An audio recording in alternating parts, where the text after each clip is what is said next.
Kottakkal Farooq arts and science കോളേജിൽ നടക്കുന്ന കാലിക്കറ്റ് സർവകലാശാല ഇന്റർസോൺ കലോത്സവ വേദിയിൽ പോലീസും വിദ്യാർത്ഥികളും തമ്മിൽ സംഘർഷം നിയന്ത്രിക്കാൻ പോലീസ് ലാത്തി വീശിയതോടെ സർവകലാശാല വിദ്യാർത്ഥി യൂണിയൻ ചെയർപേഴ്സൺ പി.കെ. ഷിഫാനയ്ക്ക് പരുക്കേറ്റു. വനിതാ പോലീസില്ലാതെ പോലീസ് അതിക്രമം കാട്ടിയെന്നാരോപിച്ച് വിദ്യാർത്ഥികൾ പ്രതിഷേധത്തിലാണ്. കലയും ആഘോഷവും നടക്കേണ്ട കലോത്സവ വേദി പോലീസും വിദ്യാർത്ഥികളും തമ്മിലുള്ള ഏറ്റുമുട്ടലിനാണ് സാക്ഷ്യം വഹിച്ചത്. വട്ടപ്പാട്ട് മത്സരത്തിന്റെ വിധിയെ ചൊല്ലി വിദ്യാർത്ഥികൾ തമ്മിലുണ്ടായ വാക്കുതർക്കമാണ് സംഘർഷത്തിന് തുടക്കമിട്ടത്. സ്ഥിതി നിയന്ത്രണാതീതമായതോടെ പോലീസ് ലാത്തിവീശി വിദ്യാർത്ഥികളെ വിരട്ടിയോടിച്ചു. ഇതിനിടെ ഒരു വിഭാഗം വിദ്യാർത്ഥികൾ സ്വാഗത സംഘം ഓഫീസിലേക്ക് തള്ളിക്കയറി. സ്വാഗത സംഘം ഓഫീസിൽ ഇരിക്കുകയായിരുന്ന ചെയർപേഴ്സൺ ഷിഫാനയെ പോലീസ് അടിച്ചതായാണ് പരാതി. സംഘർഷത്തിനിടയിൽ തളർന്നു വീണ ഷിഫാനയെ ചങ്കുവെട്ടിയിലെ സ്വകാര്യ ആശുപത്രിയിൽ പ്രവേശിപ്പിച്ചു. വനിതാ പോലീസ് സ്ഥലത്തില്ലാതെയാണ് വിദ്യാർത്ഥിനികൾക്ക് നേരെ പോലീസ് നടപടി ഉണ്ടായതെന്ന് സംഘാടകർ ആരോപിച്ചു. സംഘർഷം തടയാൻ ശ്രമിച്ച തങ്ങളെയും പോലീസ് മർദ്ദിച്ചതായി വിദ്യാർത്ഥികൾ പരാതിപ്പെട്ടു.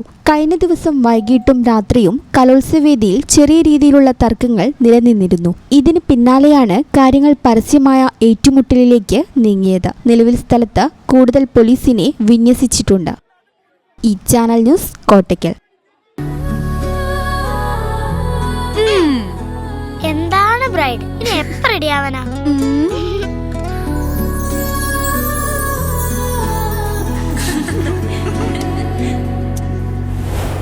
മരുപൂ പോലെ നിറമേകും MX വെണ്ണിലാവായി എന്നുള്ളാകെ MX.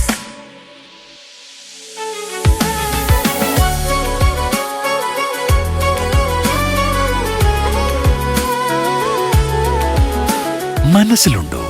MX-ലുണ്ട്. MX വെഡിംഗ് സെന്റർ ഇനി വളാഞ്ചേരിയിലും.